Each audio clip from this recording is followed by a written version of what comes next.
رمضان رمضان شهرك يا رحمن شفيه اعوذ باللہ من الشیطان الرجیم بسم اللہ الرحمن الرحیم شہر رمضان الذی انزل فیہ القرآن ھدی للناس۔ ناظرین کرام سلام علیکم ورحمۃ اللہ وبرکاتہ۔ ہم اپنے اس پروگرام کے ذریعے سے آپ تمامی حضرات کی خدمت میں ماہ مبارک کے ہر دن کی دعا کی تلاوت کرتے ہیں، لہذا اس سلسلے میں آج ہم آپ حضرات کی خدمت میں ماہ مبارک رمضان کے 20ویں دن کی دعا کی تلاوت کر رہے ہیں، اور آج کی دعا یہ ہے: بسم اللہ الرحمن الرحیم، اللہم افتح لی فیہ ابواب الجنان واغلق انی فیہ ابواب النیران ووفقنی فیہ لتلاوت القرآن یا منزل السکینۃ فی قلوب المومنین۔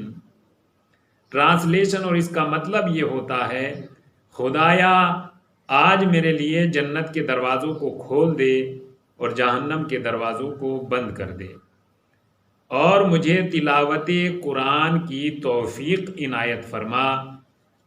اے مومنین کے دلوں میں سکون نازل کرنے والے۔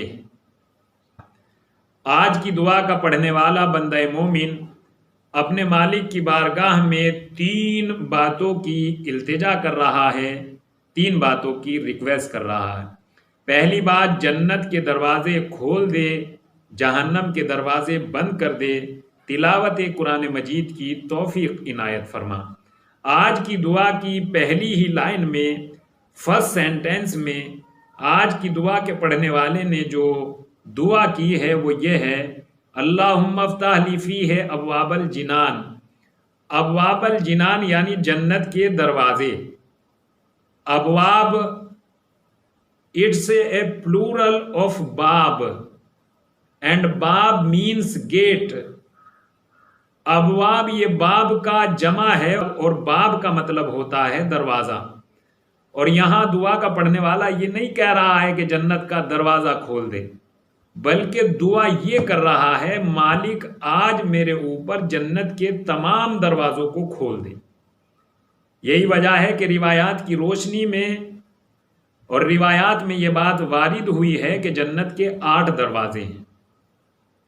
تو آج تمام کے تمام دروازوں کو کھولنے کی دعا کر رہا ہے، تمام کے تمام دروازوں کے کھل جانے کی دعا کر رہا ہے، اور جنت کہ جس میں جانے کی آج خواہش، تمنا اور دعا کر رہا ہے، یہ انسان کے ایمان اور عمل صالح کی جزا ہے۔ جیسا کہ قرآن مجید کے سورہ یونس کی آیت نمبر 9 ورس نمبر 9 ارشاد الہی ہو رہا ہے: بسم اللہ الرحمن الرحیم، ان الذین آمنوا وعملوا الصالحات یہدیہم ربہم بایمانہم تجری من تحتہم الانہار فی جنات النعیم۔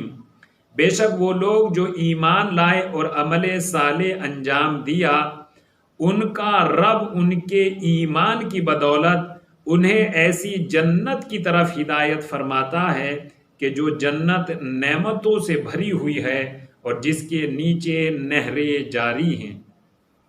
یہاں قرآن مجید نے جنت میں جانے کا جو راستہ اور سبب اور وجہ اور ریزن بیان کیا ہے، وہ ریزن ہے ایمان اور عمل صالح۔ جنت میں ہدایت کرنے کی بعد میں بیان کی گئی ہے، ایمان اور عمل صالح کا اعلان پہلے کیا گیا ہے۔ ان کا پروردگار انہی لوگوں کو جنت میں جانے کی ہدایت کرتا ہے جو صاحب ایمان ہیں اور نیک عمل انجام دینے والے ہیں۔ جن کے یہاں یہ 2 کوالٹی پائی جاتی ہے وہ جنت کے مستحق ہیں۔ They are reserved to going into paradise۔ وہ اس لائق ہیں کہ انہیں جنت میں داخل کیا جائے، انہیں جنت کی نعمتوں سے آراستہ اور انہیں جنت کی نعمتوں کو استعمال کرنے کا حق دیا جائے۔ تو آج کی دعا کا پڑھنے والا بندہ مومن اپنے مالک کی بارگاہ میں یہ دعا کر رہا ہے: مالک آج مجھے یہ بیداری، یہ آگاہی، یہ ہوشیاری عطا فرما کہ میں ان کاموں کو انجام دوں جن کاموں کے کرنے کی وجہ سے انسان جنت کا حقدار بن جاتا ہے۔ اور یہی وہ کام ہے کہ جن سے انسان کو دو فائدے ہوتے ہیں۔ ایک فائدہ یہ ہے کہ ان کی وجہ سے انسان نعمتوں کا حقدار، جنت میں جانے کا حقدار بن جاتا ہے، اور ایمان اور عمل صالح کا دوسرا فائدہ یہ ہے کہ انسان جہنم سے دور ہو جاتا ہے۔ جس کی آج کی دعا کا پڑھنے والا بندہ مومن اپنے مالک کی بارگاہ میں دعا کر رہا ہے، مالک آج میرے اوپر دوسری مہربانی یہ فرما کہ میرے لیے جہنم کے دروازوں کو بند کر دے۔ پہلی دعا میں افتح مینز کھولنا، اور دوسری دعا میں اغلق کا مطلب ہوتا ہے بند کرنا۔ اور یہاں بھی ابواب النیران، اور فرسٹ سینٹینس میں ابواب الجینان۔ ابواب النیران یعنی آگ کے دروازے، جہنم کے دروازے۔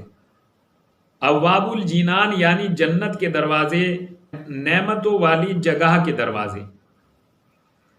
روایات کے اعتبار سے جنت کے 8 دروازے ہیں، اور قرآن مجید کے سورہ حجر کی آیت نمبر 43 اور 44 جہاں جہنم کا تذکرہ پروردگار عالم نے کیا ہے، اور اس آیت میں ارشاد فرمایا بسم اللہ الرحمن الرحیم لہا سبعۃ ابواب، جہنم کے 7 دروازے ہیں اور جنت کے 8 دروازے ہیں۔ ان دونوں باتوں کو اگر ملایا جائے تو رحمت الہی، رافت الہی، فضل مالک سمجھ میں آتا ہے کہ اچھی اور پرسکون اور نعمتوں والی جگہ جانے کے لیے پروردگار عالم نے 8 دروازے بنائے، اور عذاب والی جگہ، بری جگہ پر جانے کے لیے 7 دروازے بنائے۔ گویا کہ اس کی مہربانی اس کے غضب سے زیادہ ہے، اس کی رحمت اس کے غضب سے آگے آگے چلتی ہے۔ یہ اس بات کی طرف اشارہ ہو رہا ہے کہ جنت کے 8 دروازے اور جہنم کے 7 دروازے۔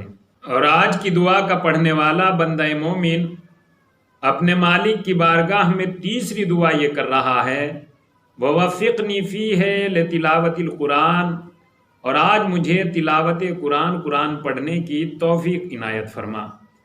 چونکہ قرآن مجید کی تلاوت کی بہت زیادہ تاکید کی گئی ہے، اور قرآن مجید کی تلاوت سے انسان کے دلوں کو روشنی اور جلا عطا ہوتی ہے۔ جیسا کہ حدیث معصومین میں یہ بات وارد ہوئی ہے کہ دلوں پر بھی ایسے ہی زنگ لگ جاتا ہے جیسے لوہے پر زنگ لگ جاتا ہے۔ معلوم کیا گیا کہ دلوں کے زنگ کو کیسے صاف کیا جائے۔ قال رسول اللہ صلی اللہ علیہ وآلہ وسلم ذکر الموت و تلاوت القرآن، دلوں کو روشن کرنے کا طریقہ یہ ہے کہ موت کو یاد کیا جائے، قرآن مجید کی تلاوت کی جائے۔ اور قرآن مجید کے سلسلے میں امام جعفر صادق علیہ السلام کی حدیث مبارک کہ جس کو اصول کافی کی جلد نمبر 4 پر تحریر کیا گیا ہے، کہ جہاں آپ نے ارشاد فرمایا بسم اللہ الرحمن الرحیم القرآن وحد اللہ الی خلقہ، قرآن یہ اللہ کا وعدہ ہے، عہد الہی ہے مخلوق کے لیے۔ مخلوق نے پروردگار عالم سے ایک عہد و پیمان کیا ہے، ایک وعدہ کیا ہے، اور وہ وعدہ یہی قرآن مجید ہے۔ فقط ينبغي للمرء المسلم ان ينظر في عہدہ، تو ایک مسلمان کے لیے یہ ضروری ہے کہ وہ اپنے وعدے کو یاد رکھے، اپنے وعدے میں غور و فکر کرے۔ وَأَن يَقْرَأَ مِنْهُ فِي كُلِّ يَوْمٍ 50 آیہ، اور اس اپنے وعدے میں سے ہر دن کم سے کم 50 آیات کی تلاوت کرے۔ قرآن مجید وعدہ الہی ہے، اس وعدے کو یاد رکھنا مسلمان کی ذمہ داری ہے۔ ہم نے اپنے مالک سے کیا وعدہ کیا ہے، لہذا ضروری ہے، بہتر ہے، سزاوار ہے کہ ہم اپنے اس وعدے کو روز ریوائز کریں۔ اس میں سے کم ہر روز 50 آیات کی تلاوت کریں۔ قرآن مجید کی عظمت اور اہمیت کے سلسلے میں دوسری روایت اور دوسری حدیث یہ بھی ہے کہ اللہ کے رسول حضرت محمد مصطفیٰ صلی اللہ علیہ وآلہ وسلم نے ارشاد فرمایا، خیرکم من تعلم القرآن وعلمہ، the best of you is whom learns Quran and teaches it to others۔ تم میں سب سے بہترین انسان وہ ہے جو قرآن مجید کو پڑھتا ہے اور اسے دوسروں کو پڑھاتا ہے۔ تو اللہ کے رسول کی زبان میں وہ انسان سب سے بہتر ہے۔ اور آج دعا کا پڑھنے والا بندہ مومن اپنے مالک کی بارگاہ میں یہی دعا کر رہا ہے، مالک مجھ میں یہ کمال، یہ صفات، یہ خوبیاں عنایت فرما کہ میں ہر روز قرآن مجید کی تلاوت کر سکوں اور اپنے وعدے پر عمل کر سکوں۔ تو آئیے ناظرین، ہم بھی اپنے مالک کی بارگاہ میں دعا کرتے ہیں، مالک ہمیں بھی یہ تمام کمالات، یہ تمام صفات، یہ تمام خوبیاں عنایت فرما اور ہمیں بھی اپنی رحمت اور مہربانی کے سائے میں رکھ۔ وآخر الدعوانا ان الحمد للہ رب العالمین۔ الہی